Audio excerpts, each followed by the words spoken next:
Believe you guys, we didn't teach them this, right? This is your reality as a believer. When you've received Jesus and the Lord is speaking on your behalf, you're not of this world. You don't operate in this level. You operate from the spirit into the natural. That's your reality. So go in this might. Understand what you carry. There's no use if we don't understand what we carry and put it to use. It's as useless as having nothing.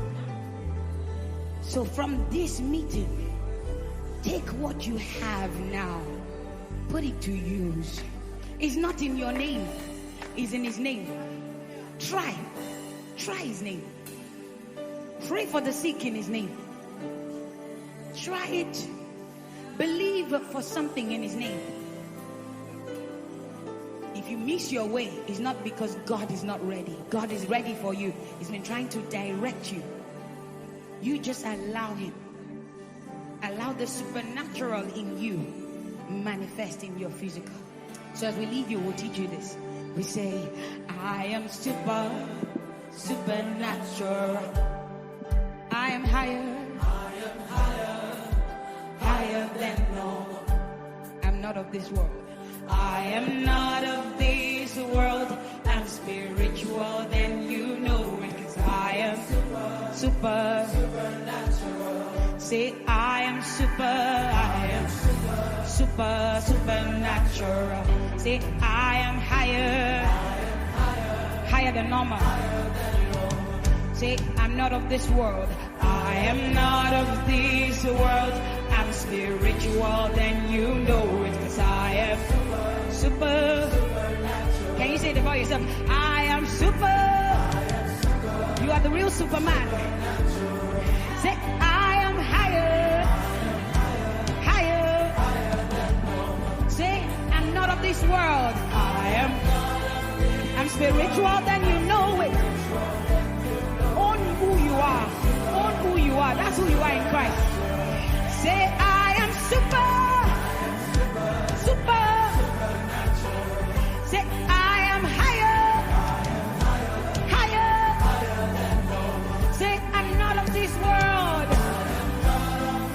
I'm spiritual, then you know it. Say, I am super. One more time. Say, I am super. Hey, I am higher than high. I am not. This is your reality. If you walk with Jesus, if you're a believer, this is your reality. Say, I am super. Hey. Say, I am higher. Say, I'm not of this world. I'm spiritual. Say, hey. Say, I am super. Say, I am higher. Say, I'm not of this world. I'm spiritual. Then you know it. Super. What do you say of yourself? Say of yourself. I am super. You are higher than normal. You are not of this world. I'm spiritual and you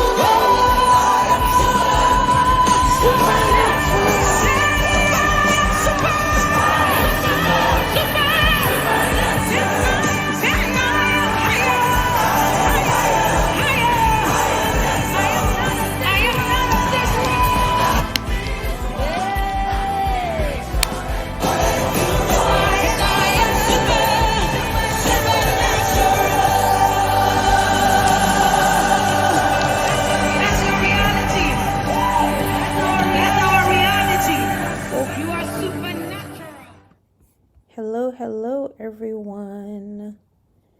I hope you are doing well on today. Thanks for joining and thanks for catching the replay. So, as you see in my notes, or in my intro, we are talking about receiving well, the good way and the right way and the wrong way. So, let's get straight into it because all of our time is well invested on this Tuesday night. So, yesterday we talked about being a giver and how to not give too much. And the tips that I gave were to determine the type of relationship that you have, don't cast your pearls among swine, and allow the Lord to make you an evidence. Allow the Lord to make you an evidence. And I believe I mentioned that the anointing is attractive, especially if a person is a giver. Givers naturally attract takers, which is the opposite of giving is taking or receiving. I I think I put it in a nice way by saying receiving on the title, but what I really wanted to say was how to take well. How to take well. So who is a taker? A taker is somebody who wants what is being offered and they take it. Now, how do they take it? They either take it and run with it and do great things with it, or they just take it and consume it and it just build up on the inside of them, and we pray that one day that it gets used. But that's not always the case. That's not always the case. What I identify it as a being a good taker or being able to receive well is that you value whatever it is that has been given to you and you give back. So receiving well, I got to remember I changed it to receiving instead of taking. So receiving well means that you value what you get and you give back. And receiving poorly is you only consume and devalue what was given to you, or the person underestimates what was given, and they underestimate the importance of what it is that they have received. And people who don't know how to receive well tend to disregard the true value in what it is that they're being offered, and they go out and they search for it in other places, and then they at the end come to realize that what it is that they had in the beginning was the good stuff, and now they have no access again to that good stuff because they don't know how to reciprocate. And what I have learned and what I want to share with you is that we all have had a time in our life where we only took from people. We only took from people and we didn't reciprocate what it is that they gave us. And that reciprocation can look like putting to action the things that you were taught. That reciprocation could look like being a helping hand when the other person needs it. And it's important for us to realize that as it's important to realize that as we go through life, it is okay to receive from people, but in being a good receiver, you give back, whether it's to that person or whether it's you showing the same kindness that somebody showed to you to another person.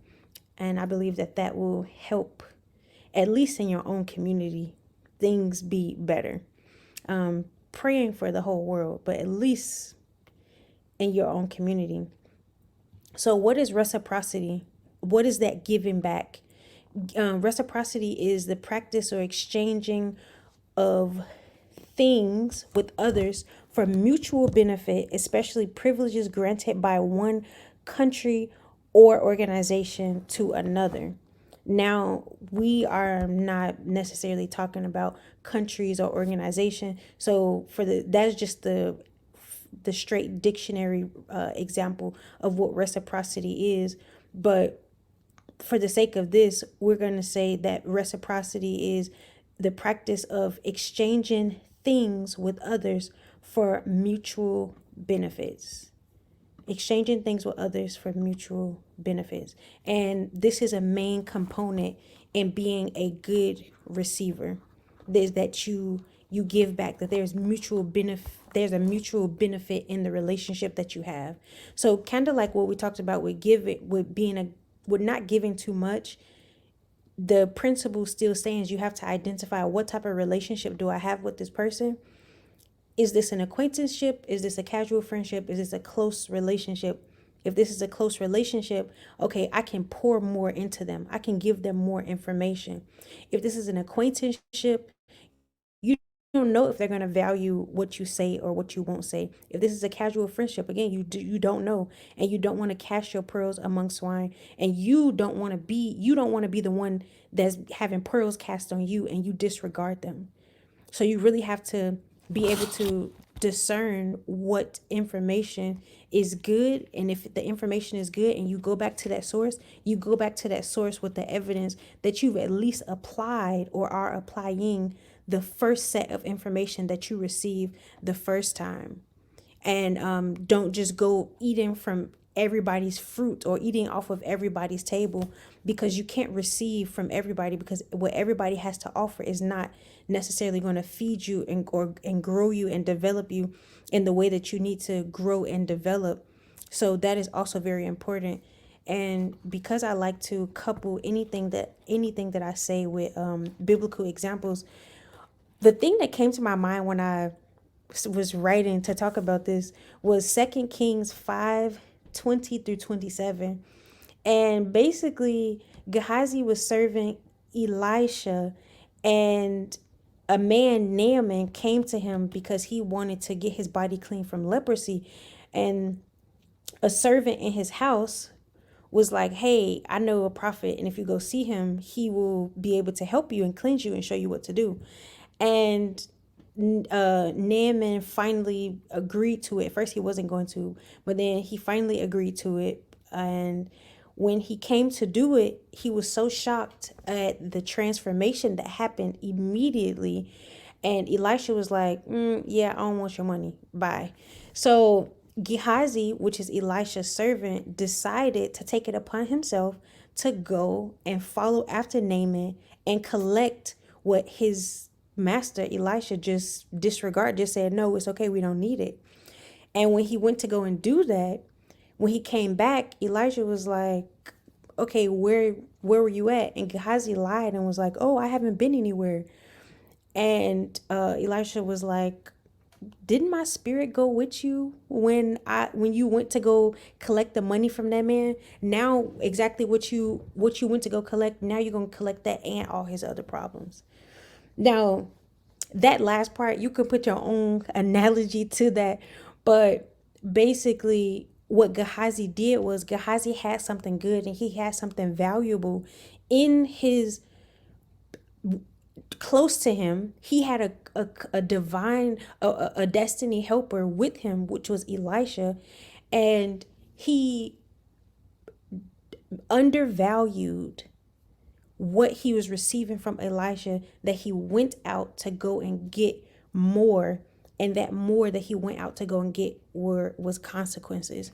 And I understand, if you've been following what I've been saying, I am kind of going back and forth between like positions as you as the receiver and somebody else receiving from you. Hopefully y'all catching, this is a situation where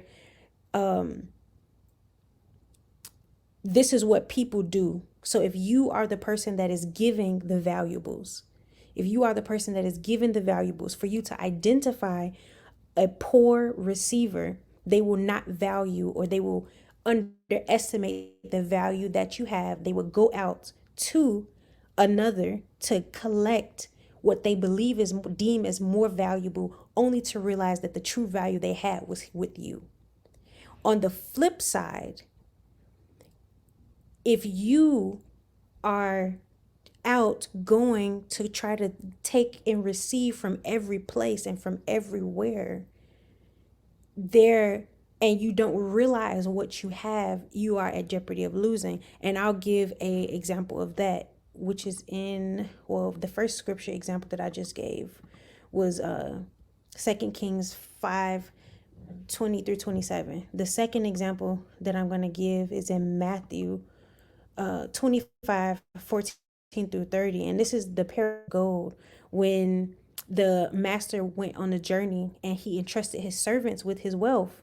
And he gave one of them 5 bags of gold, one 2 bags of gold. He gave the other one bag of gold according to their ability, because God gives us things according to what we can handle, and he wants to see what we're able to do with those things. So we receive the initial gifts and things from the Lord, and he wants to see us do more with that. Remember, the quality of a person who receives well is they value what they get and they give back. So this is an example of valuing what you get and giving back. So as the story goes,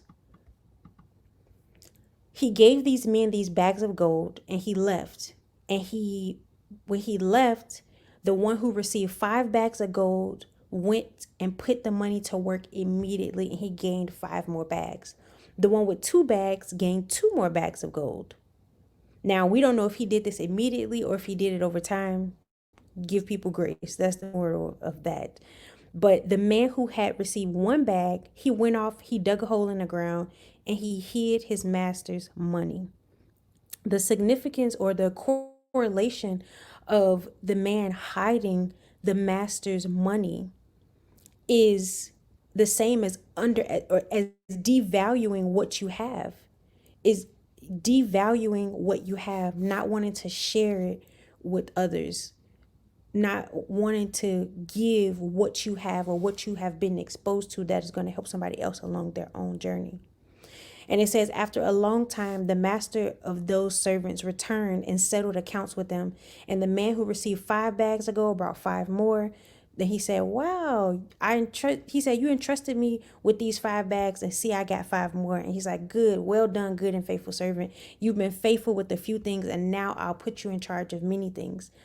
And this is also, as we are good receivers and we reciprocate, we receive and we do something with what we have received, we are showing ourselves good and faithful, and we will have more things added to us. Just as I'm sure if you find a person in your community who receives well the things that you've told them or showed them or entrusted them with, and they did well, it makes you more apt to do more for them, to do more with them, versus someone like, and we're going to just go to the one who received 1, and he was like, oh, well, I know this about you. I know about your past. Because he said, I knew you are a hard man, and you are harvesting where you have not sown and gathering where you have not scattered seed.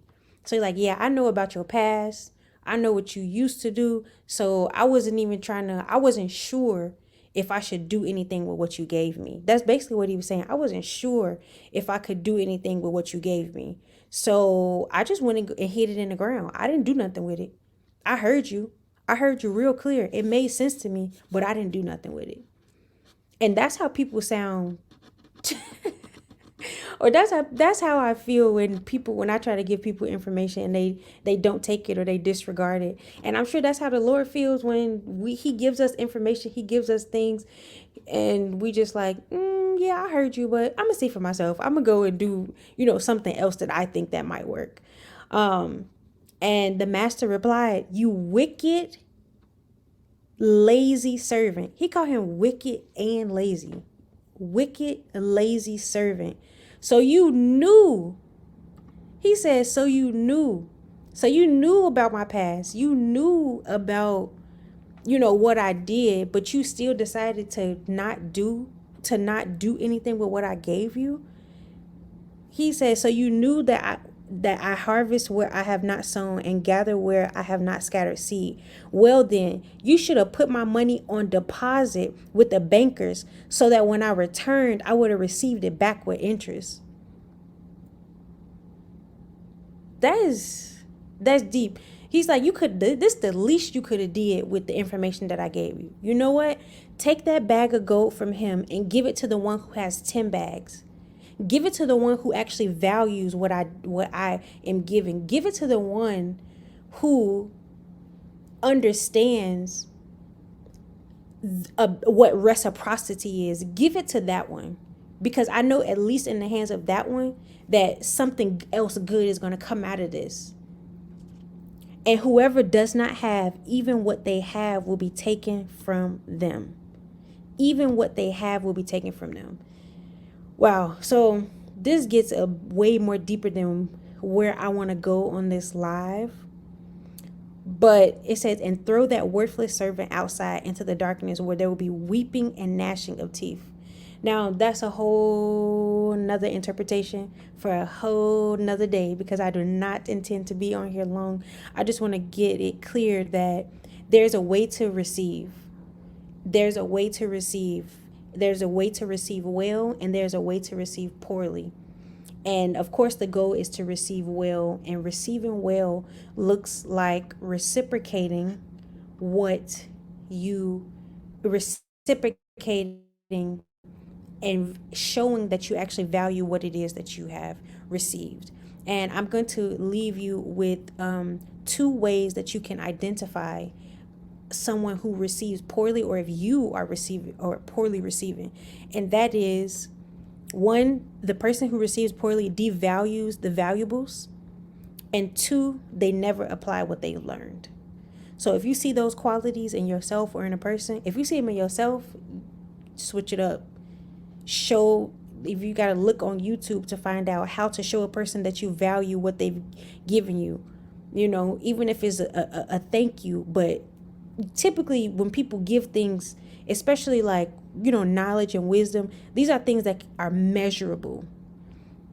These are things that are measurable. I'm into business. So if I go to a friend and I ask, hey, can you help me with this?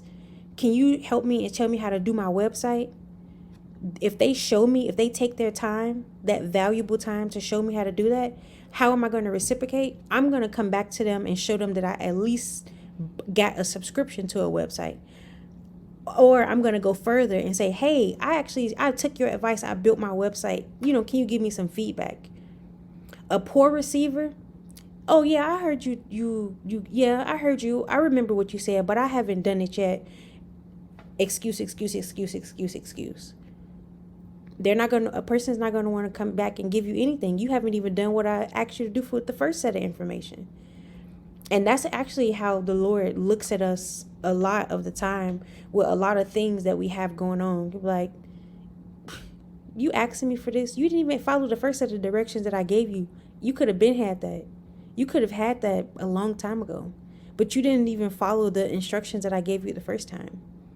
So I can still give it to you, but you just got to follow the rules. You just have to put in that effort, the initial effort. So I hope that hit your ears and traveled to your heart. Yeah, so if you have any questions, definitely put it in the comments and we will talk about it. Have a great night. Great night.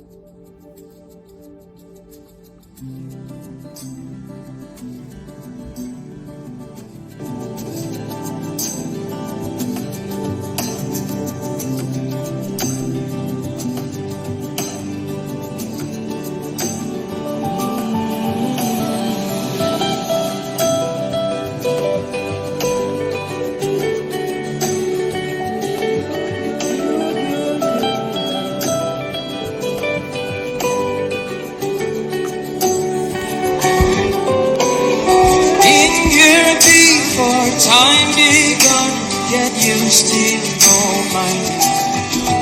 You existed through eternity, yet you still know my name. Been here before time began, yet you still know my name. You existed through eternity, yet you still know my name.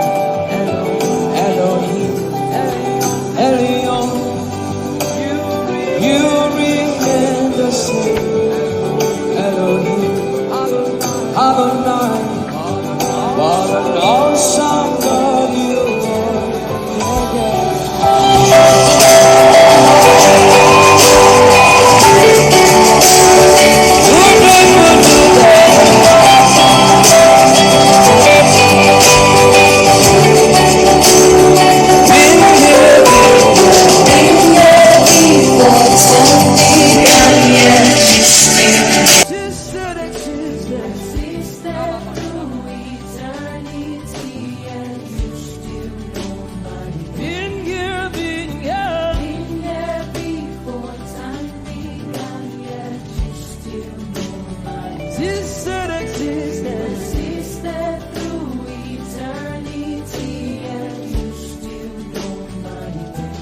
Elohim, Elohim, Elion. You remain the same. You remain the same. Elohim, Elohim, Adonai. What an awesome God. Yeah. This kind of love I've never seen. This kind of love no man can give. This kind of love I've never seen. This kind of love. This kind of love I've never seen. Oh yeah. This kind of love no man can give. This kind of love. I've never seen. Oh yeah. This kind of love no man can give. This kind of love I've never seen. This kind of love no man can give. This kind of love I've never seen. This kind of love no man can give. This kind of love I've never seen. This kind of love no man can give. Satisfied with the love you give, satisfied forever. Satisfied with the love you show me, satisfied forever. You said that I'm satisfied with the love you give. Are you excited in the house of God tonight? Satisfied, yeah. Satisfied with the love you show me, satisfied forever. Satisfied, yeah. Satisfied with the love you give, satisfied forever. Satisfied, yeah. Satisfied with the love you show me, satisfied forever. Elohim, Elion, you remain the same. My God, Elohim, Adonai, what an awesome God you are. This kind of love I've never seen. Yeah. This kind of love no man can. This kind of love I've never seen. This kind of